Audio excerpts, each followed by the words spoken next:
Dear students, welcome to my class. Today I am going to talk about a new chapter which is called the cost of capital. That is an important part of financial management. So before we are going to start, let's know about a general concept about cost of capital. Cost of capital is basically the cost of using fund. As you all know, we are the students of finance, so we know that every sources of fund or every sort of capital have their own cost.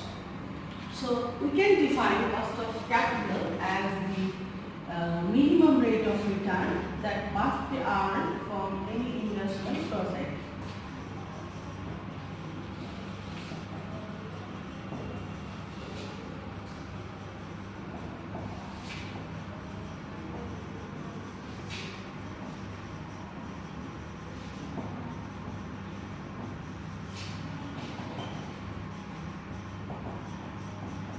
So cost of capital is the minimum rate of return. So what is the rate of return? It may be from the point of view of user of fund and supplier of fund. When we use this fund, then we can say that that is our cost of capital or cost of fund. And if someone is supplying fund to our business, in that case the same rate of return or same interest rate is called the rate of return or interest or profit for that particular person or institution. So the concept of cost of capital can be defined in both the point of view of a user of fund and supplier of fund.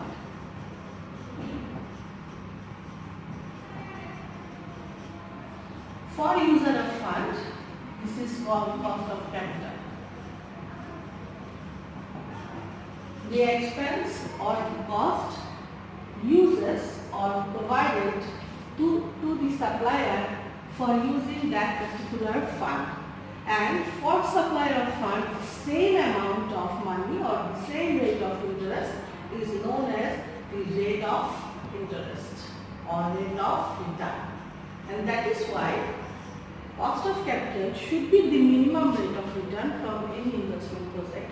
As we know that investment from any investment project, you have to earn at least cost of capital, and if you earn more than cost of capital, that extra amount is our rate of return. Okay, from this chapter, our objective is to learn how to evaluate or how to calculate the cost of capital for individual sources of fund and for weighted average cost of capital. So our objective is to know how much is the average rate of return or average cost of capital for any investment project or for a whole company or a whole firm. So before we go into the depth analysis, we have to know what should be our sources of capital.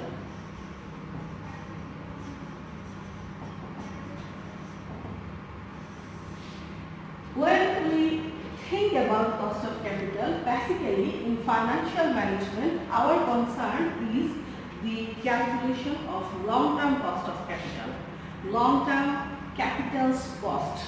So our sources of capital for long-term fund is divided into equity capital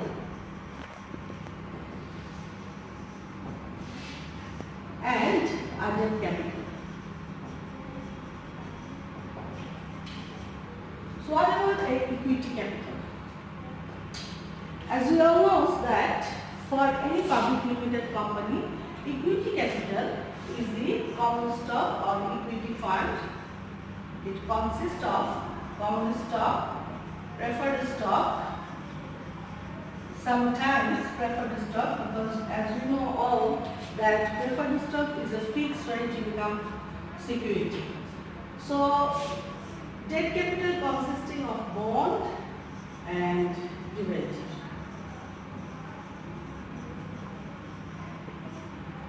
And now we have to know what is the cost of these sources of capital. Cost of fund. For stock, or for share, cost of capital is dividend. And for debt financing or debt capital, the cost is interest.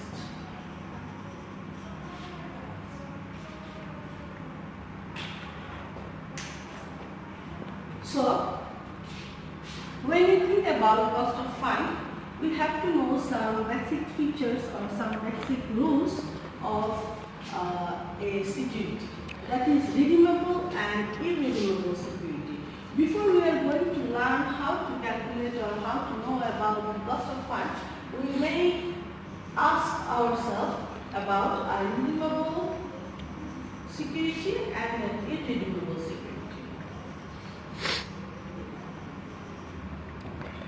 Maturity is known. That is a redeemable security. And where maturity is unknown or it is for unlimited time period, cost of capital is important for calculation of an organization, as every organization has to know about their overall cost of fund so that they can invest their money in a project where they can earn more than their cost of fund. And for calculation of cost of fund, we need to know some basic concepts regarding a redeemable and irredeemable security. As I told you that redeemable security is a security which has a maturity period that is known to everyone. That means it has a maturity period for a certain time. But what about a redeemable or perpetual security? A perpetual is that kind of security which doesn't have any maturity period, and it will not be paid by the company itself after a certain time period. So actually this is for unlimited time period. So this is what we can differences. We can say that difference between irredeemable and redeemable security. Again, for calculation of cost of capital, another issue is to be known, which is called a flotation cost. Maybe some of us have the idea about flotation cost. Flotation cost is nothing but the selling cost of any security. So as we talk about the long-term sources of fund, we are actually selling security in the market in the form of equity and debt. So for selling security, we have to bear some expenditure or cost, which is actually known as the flotation cost or selling cost of security. Maybe we can say that an underwriter fee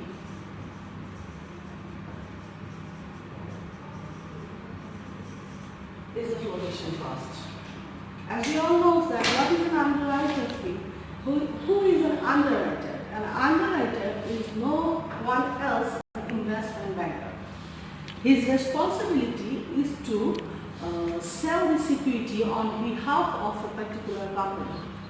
So he is actually liable to sell security in the market, and that is why the company who wants to sell security in the market is going to pay a certain sum of money, which may be called the commission income to that particular underwriter.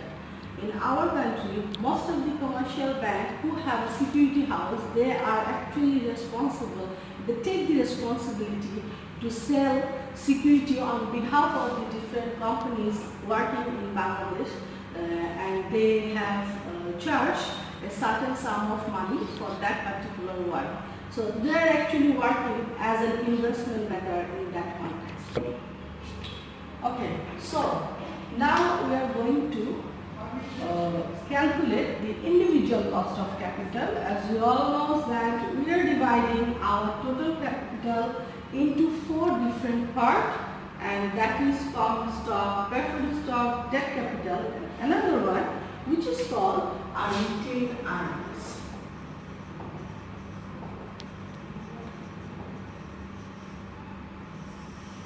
So what is a retained earnings? A retained earnings is the money which is retained in the company after the distribution of all sort of payment like interest, like dividend to the preferred stockholder, and the residual claimer or the common stockholder will get some dividend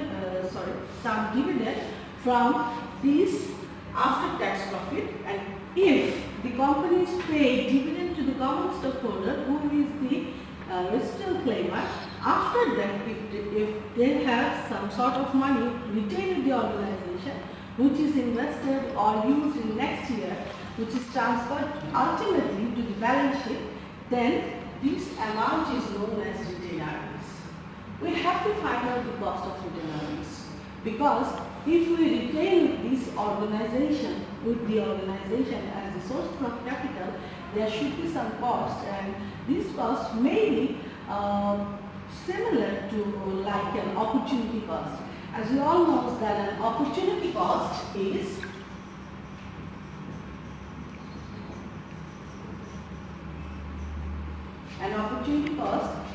actually the amount of money which is lost because we are not going to take the benefit of investing money in other uses of fund or other sector.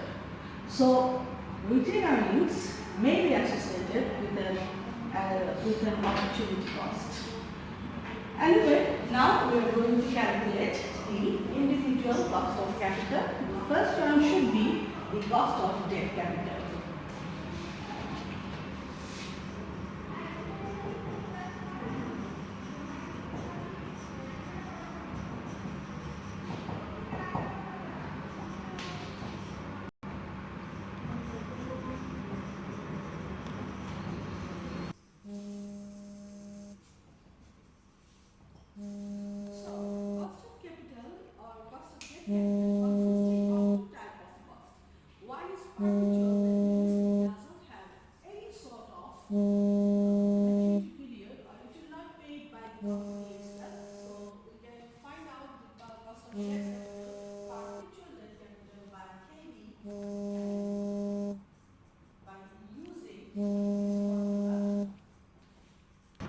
One.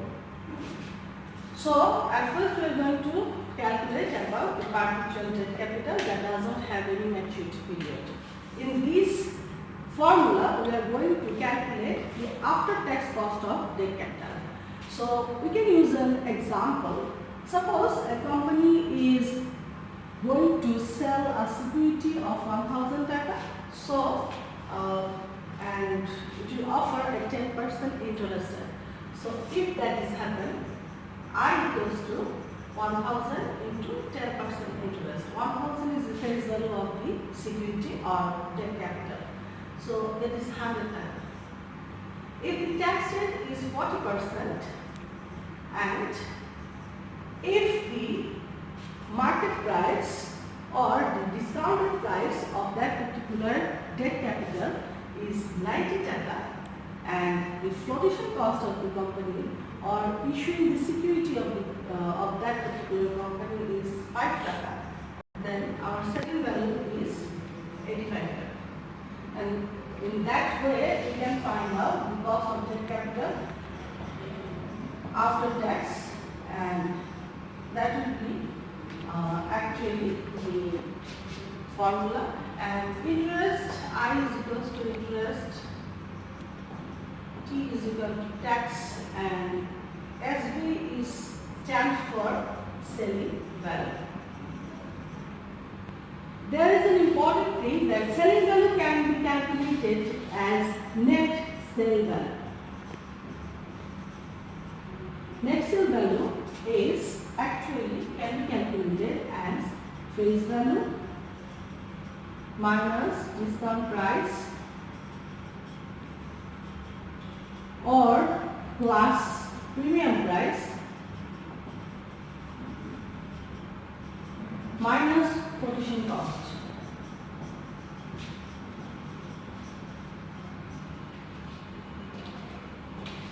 There is another way for calculating net sale value, which is called net sale value equals to selling price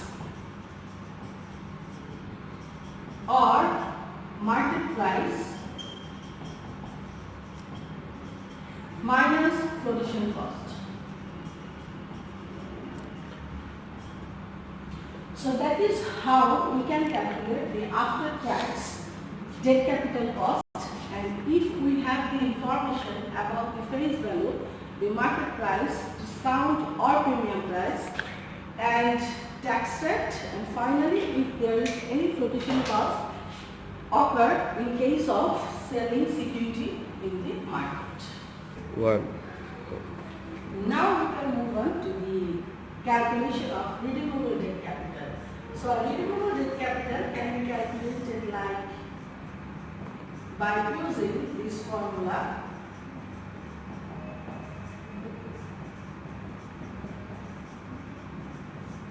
And we are going to learn about the after-tax debt capital. If you can use this one, that means we are going to calculate about the before-tax debt capital, cost of debt capital. So in this formula, I stands for interest, face value, FV stands for face value, A stands for number of years. As we all know that this is the cost of capital which have maturity period. And T stands for tax rate of the company. That should be a corporate tax rate. NSV is again net sale value, and you have already known about how to calculate net sale value.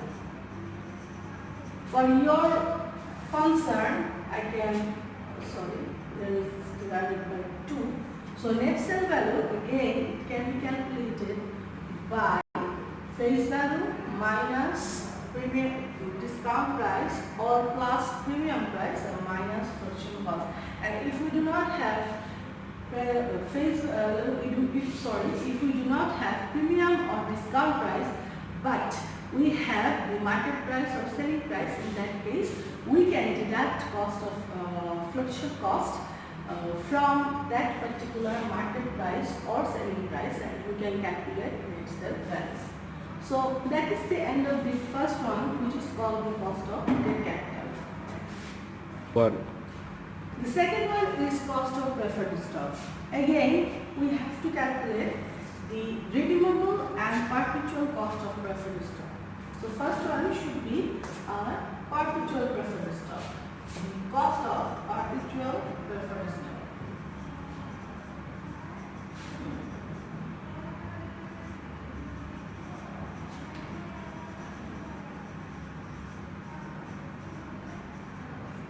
Students, we already have the idea what is perpetual.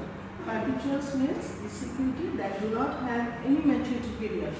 So, the calculation of cost of perpetual preferred stock is dividend market price minus production cost into 100.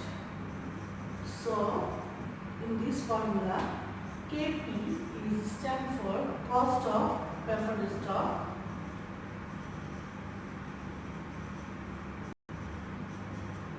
D is stand for dividend to preferred stock. P0 is stand for market price of preferred stock. F is stand for flotation cost for issuing preferred stock.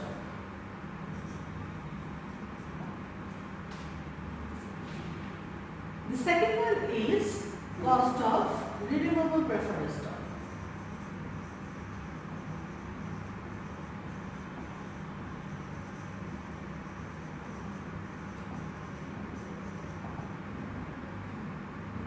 So cost of redeemable preferred stock can be calculated as KP equals to dividend plus face value minus net sale value divided by N, face value plus net sale value divided by 2, which is quite similar with the formula of cost of redeemable debt capital. In case of debt capital, in this case, they use I because there is cost of debt capital, so I for interest, and there is no tax in this case, in case of preferred stock, because as we all know that when a company issues stock, they do not need to pay interest, tax. So that is how we can calculate the cost of individual preferred stock in case of perpetual preferred stock and redeemable preferred stock. Move on to the next one, that is cost of common stock. So in case of cost of common stock, generally we can use two type of model, that is capital asset pricing model, which is called a CAPM, and again we can use a dividend growth model, which is called a Gordon model, and for that we need two different type of information. In case of CAPM, we need the risk-free rate of return, the beta coefficient, which is the measure of risk, the average return on market portfolio, which is actually the average return from all the securities traded in a stock market. If we think about Dhaka Stock Exchange, there are so many number of securities in Dhaka Stock Exchange, and we can take the average return of information from Dhaka Stock Exchange and can use this.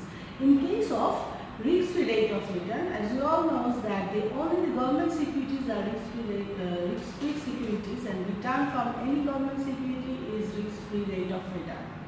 So we can use the cost of treasury bill or cost of treasury bond here, or the rate of return from treasury bill here. Anyway, the next one is the dividend growth model, that is used for measuring the cost of common stock, and in case of this we need the dividend offered or dividend declared by a company, current dividend or next dividend, whatever we have. We need a growth rate of dividend, we need the current market price of the share, we need the flotation cost. So by that we can calculate the cost of common stock using the Gordon model or dividend growth model. In case of cost of retained earnings, there are some controversy. So in case of calculation of retained earnings, we can use this formula. If we have the personal tax rate of shareholder, just we can use this formula for calculating the cost of common stock, and if we have the cost of common stock, we can easily calculate the cost of retained earnings. So that is actually the end of the individual calculation of cost of capital.